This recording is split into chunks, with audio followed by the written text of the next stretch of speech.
Hello, our friends from far and wide in the YouTube universe. A little dramatic, but that's okay. It is that time, although here we're about to get a good humdinger of a rainstorm. We might get more, we'll see. But it is that time of year to get down, if you can, to the Maine beautiful coast. I suppose, in fact, I know, the coast is beautiful year round. Year round. And that's for sure. Don't think you find people to dispute that. But I found this book by Sophie Blackwell. Oh, Blackall. Blackall, not well, Blackall. And it pulled me in. See this great big beautiful lighthouse on the cover. And it just pulled me in. Well, come to find out, Sophie, not that we're buddies, I just, using her first name. Sophie has always had a fascination with lighthouses, and she tries to get to see as many as she can. So this story, that was a Caldecott medalist, which means beautiful pictures, right, is about the lighthouse keeper. Well, we don't need the keepers anymore because they're automated. They're done by machines. And I suppose there's good regularity with that, but we lost that kind of romantic allure, if you will, of people, the lighthouse keepers lighting up the lighthouse and watching out for sailors at sea. Anyway, with no further ado, are you ready? Let us snuggle down on this pre-rainstorm moment and see what Sophie Blackall wants to tell us. Okay, so the first thing I'd like to point out is this. This will come up a number of times in the book, not just a couple. But see how prominent the idea of the light from the lighthouse is? Of course, that's the job of the lighthouse, right? All right, here we go. On the highest rock of a tiny island at the edge of the world stands a lighthouse. It was built to last forever, sending its light out to sea, guiding the ships on their way. Now, this is a very small little island this lighthouse is sitting on. Whew, I'd be worried about that personally, but whatever. From dusk to dawn, the lighthouse beams. Hello, hello, hello, lighthouse. So now this courier ship, it's kind of like he gives the name of the ship, I forget what it was, but that's the lighthouse keeper's way to get supplies, because you can't draw, where you're going to go. You're out in the middle of the ocean, you can't go get what you need to live. And look at the inside. Okay, so here's the down, everything's round, the walls, right? So here's the innkeeper painting the wall, and here's a little library section. Here's where he eats, sleeps, and what's up there? A study, like a little desk study area. And then up top, where the light is, where he has to keep the flame, back then it was a flame, not electric, trimmed down just right so it would work right. And they'll tell you all about that. The new keeper arrives to replace the old, to carry on tending the light. He polishes the lens and refills the oil and trims the burned end of the wick. Throughout the night, he winds the clockwork and keeps the lamp in motion, and during the day he gives the round room a fresh coat of sea green paint. He writes in his logbook and threads his needle and listens to the gathering wind. Okay, so take note, he's coming there alone. That would be very, now for a short time that would be kind of okay to be all by yourself, but after a while, you'd get a little lonely, I think. And here he is spending his night just kind of keeping to himself, writing his notes in his logbook. Until, dramatic pause, the wind takes a deep breath and blows and blows. Hello, hello, hello, says the lighthouse. And the seagulls are flying about, and the waves, they're coming up. They are coming up for sure. The keeper boils water and drinks his tea, and he fishes for cod from the window. Now, I particularly love that part. I should have put that on my craft, and I might still. I like that. This idea that he just has to put his fish pole out the window to go fishing. I like that. He sets the table and hums a tune and wishes for someone to talk to. Now, here he is at his desk, and if you look closely, there's a picture of a lady in the picture frame. And he's looking like, he wants to be with her. He'd like to have a nice conversation with her, whoever this is. And then he's putting in his logbook and he's writing a letter. Every few days he writes a letter and he throws it into the waves. He tends the light and writes in his logbook and waits for her reply. Now that is having good faith that that letter is going to get to the person that he wants it to get to. Whoa! Now, I thought those other waves were big. Look at that one. The sky grows dark and the waves rise and crash. Hello, hello, hello! I mean, look, it's up to the top area of these waves. That, I have to tell you, that would make me afraid. He is a very brave guy out there. And all those keepers that did that. The keeper looks through his telescope. The tender arrives, bringing oil and flour and pork and beans. And his wife. He's not lonely anymore. He shows her around the round rooms of the house, and he tends the light and writes in the logbooks and sets a table for two. And there they are, happy, dancing. Oh, okay, now this is super hard to see. A thick, thick fog comes in. Can you can you see the lighthouse? Well, if you take this book out, you will see it, but it is hard to see. The fog makes everything disappear. A bell must clang to warn the ships. Clang, clang, clang, because they can't see the light really.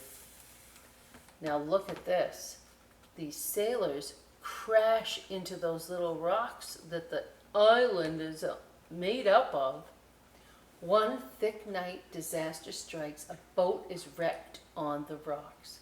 Not a moment to lose. The keeper rows out. He pulls 3 sailors from the deep black sea. He tends the light and writes in the logbook and wraps the sailors in blankets.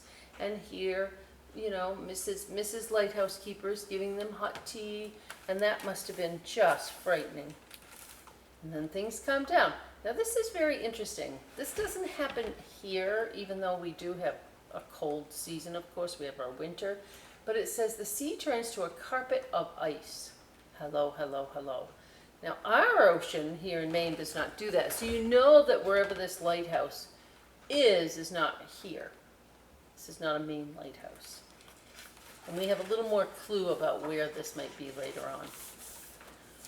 One day, the keeper begins to sneeze. By dusk, he is terribly ill.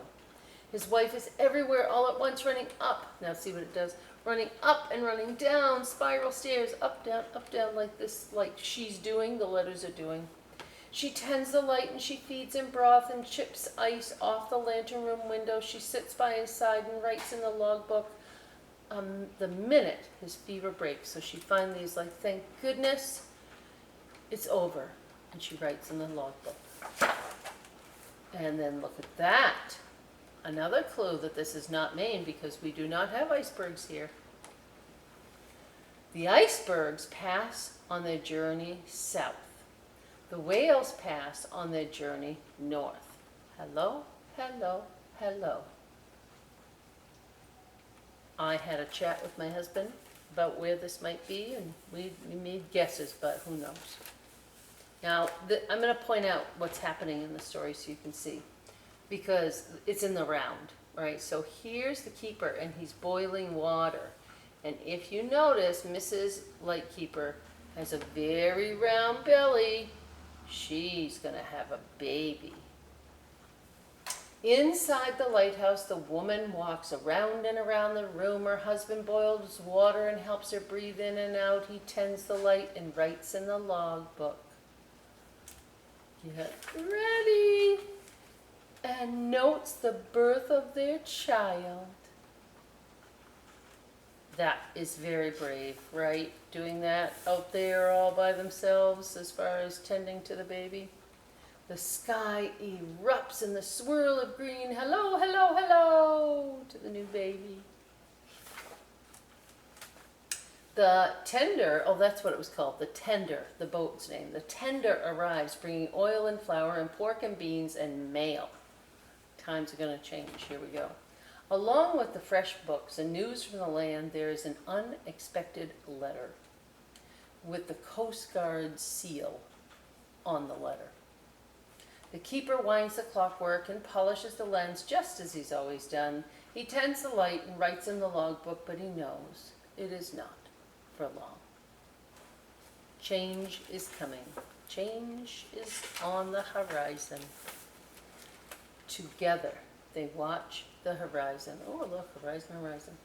But the lighthouse keeper is being told it is time for a change for the lighthouse. The Coast Guard arrives with a brand new light and installs the machine to run it. No lamp to fill, no wick to trim. The keeper's work is done and he climbs to the top of the spiral stairs and closes the logbook for good. They pack their belongings into the boat and wave farewell to the gulls. I bet that was very sad for those light keepers to do that. Beyond the breakers, they all look up. Goodbye, lighthouse. Goodbye, goodbye, goodbye. But now look, it's automated. So a machine's now doing the tending of the light. I'm sure there are pluses and minuses with that. I love this picture. Isn't that gorgeous? Look at those clouds. On the highest rock of the tiny island at the edge of the world stands a lighthouse. It is built to last forever, sending its light out to sea. The fog rolls in and the fog rolls out, and the waves rise and crash, and the wind blows and blows. Hello, hello, hello. And then, over the waves, across the bay, a light on the land beams back to the lighthouse. Who do you think's doing that? Hello, hello, hello, lighthouse. And you guessed it, it's the lightkeeper with his wife and their daughter, and they bought a piece of land to look over at the lighthouse and shine a light right back. And then it goes on to talk about Sophie's interest in lighthouses. Yeah? Okay, I hope you get to the ocean, and if you don't yet, we have something to keep us busy on a rainy day. Come to the craft table, and I'll show you how to make this. Yep. Well, my friends, this is my little version of a lighthouse that you, yes, you, can come to the Belgrade Library and get a packet, like a little, bag of your craft and take it home and make. So let me tell you how I made this one. So first, you're going to color any way you want to color it. You could, if you really wanted to get into this, you could even, read about different lighthouses because they all have some different colors. Yeah, so you color it the way you want to. That's step one. I colored mine to look like it's got some rust. Can you see that in the silver metal? I was going for some realism here in my coloring. Okay, so that gets all colored. Now, I can tell you, I have a fun little part for you to do if you want to, but you don't have to do this. I'll give you some tissue paper, some yellow tissue paper. I made kind of the mistake of folding it twice. I guess I'd still do that because then I drew on it, and I think if I just had one sheet, it would have ripped. So what I did, there's a little window where the lighthouse light shines out. I cut it. You got to get some help perhaps doing that. And then I put the tissue paper behind. It would do the same if you just colored it bright yellow. Yeah, whatever. And then I drew a light with all the rays coming off the light. Then, what you get, oops, sorry, lighthouse, knocked you over. Oops. Okay, so you're going to have something to give the lighthouse structure, to make it stand up. So you have two things. One is this oak tag right? The harder paper, if you will. And get some help to cut that to the shape of the lighthouse and glue the two together. Okay, so now you have this with this on top, right? So now it's stronger. And then what you're gonna do is you're going to glue it to the craft tube. I got stuck. Yeah, and now it will stand up. You can sit it all over the place. It shouldn't fall down. I think mine did, so don't think yours will do the same. Okay, so I did that, and I glued that all onto the craft cube. Then, what I really think is a fabulous thing, I cut these pieces of black paper to look like the little island. They're all jagged edges. So, you're gonna take your cube with the lighthouse glued on it, and I think Elmer's glue, and you don't have to use Elmer's glue, you can use another glue, but a wet glue, not a glue stick, because this is thick. Pop that thing on there, and you'll have some puff balls to put, I dropped some, excuse me, some puff balls on your island to look like the rocks. Yeah? I thought it was cute. All right, until next time, may the beach be within your reach. Bye-bye.